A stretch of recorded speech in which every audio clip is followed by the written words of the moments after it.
Today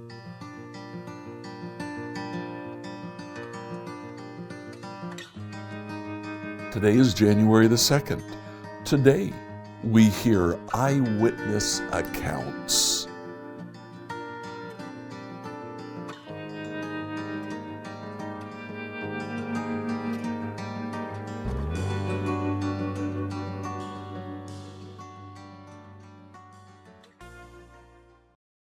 Today, let's read the introduction to the Gospel of Luke.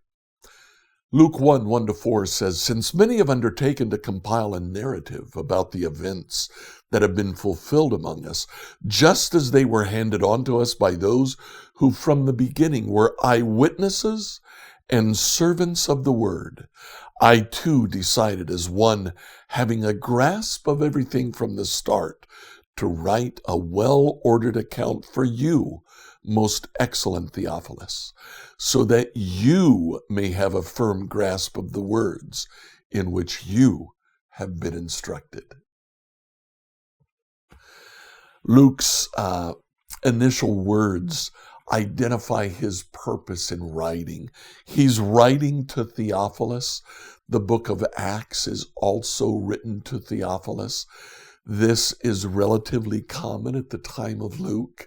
An individual wants to know, and so one writes something for them with the purpose that it be shared with a wider audience. Here in Luke's introduction, we see several things. First of all, an orderly account in verse 1. And in verse 3, he repeats that idea of a well-ordered account. The word used in verse 3 actually leads us to believe that Luke's attempt is to write a sequential, a chronologically accurate narrative of Jesus' ministry. Luke says, "These are the things that were handed on to us." That word is used throughout the New Testament for oral traditions. Then he talks about eyewitnesses.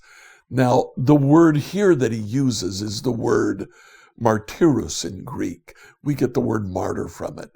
But the martyr is not primarily one who dies. It's one who has seen. Luke's purpose is to share the oral traditions that he gathered from people who actually saw what took place. Those people he also calls servants of the word.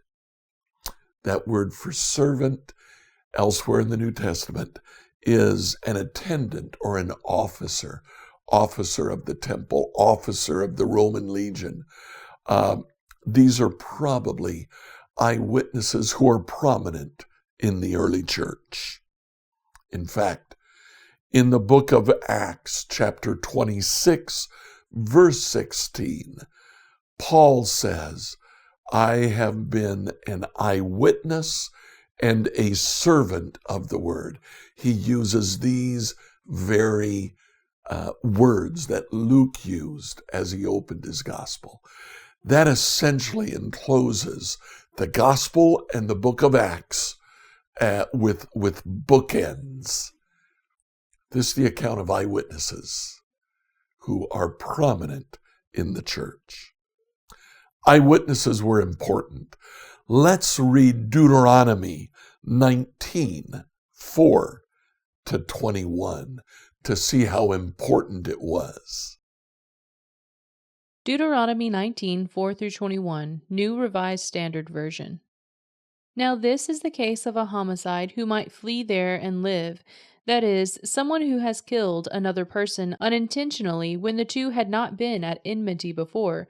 Suppose someone goes into the forest and another to cut wood, and when one of them swings the axe to cut down a tree, the head slips from the handle and strikes the other person, who then dies. The killer may flee to one of these cities and live. But if the distance is too great, the avenger of blood, in hot anger, might pursue and overtake and put the killer to death, although a death sentence was not deserved, since the two had not been at enmity before. Therefore I command you, you shall set apart 3 cities. If the Lord your God enlarges your territory, as he swore to your ancestors, and he will give you all the land that he promised your ancestors to give you, provided you diligently observe his entire commandment that I command you today, by loving the Lord your God and walking always in his ways. Then you shall add 3 more cities to these 3, so that the blood of an innocent person may not be shed in the land that the Lord your God is giving you as an inheritance, thereby bringing blood guilt upon you. But if someone at enmity with another lies in wait and attacks and takes the life of that person, and flees into one of these cities, then the elders of the killer's city shall send to have the culprit taken from there and handed over to the avenger of blood to be put to death. Show no pity. You shall purge the guilt of innocent blood from Israel, so that it may go well with you. You must not move your neighbor's boundary marker, set up by former generations, on the property that will be allotted to you in the land that the Lord your God has given you to possess. A single witness shall not suffice to convict a person of any crime or wrongdoing in connection with any offense that may be committed. Only on the evidence of 2 or 3 witnesses shall a charge be sustained. If a malicious witness comes forward to accuse someone of wrongdoing, then both parties to the dispute shall appear before the Lord, before the priests and the judges who are in office in those days, and the judges shall make a thorough inquiry. If the witness is a false witness, having testified falsely against another, then you shall do to the false witness just as the false witness had meant to do to the other. So you shall purge the evil from your midst. The rest shall hear and be afraid, and a crime such as this shall never again be committed among you. Show no pity. Life for life, eye for eye, tooth for tooth, hand for hand, foot for foot. So did you catch the importance of multiple eyewitnesses?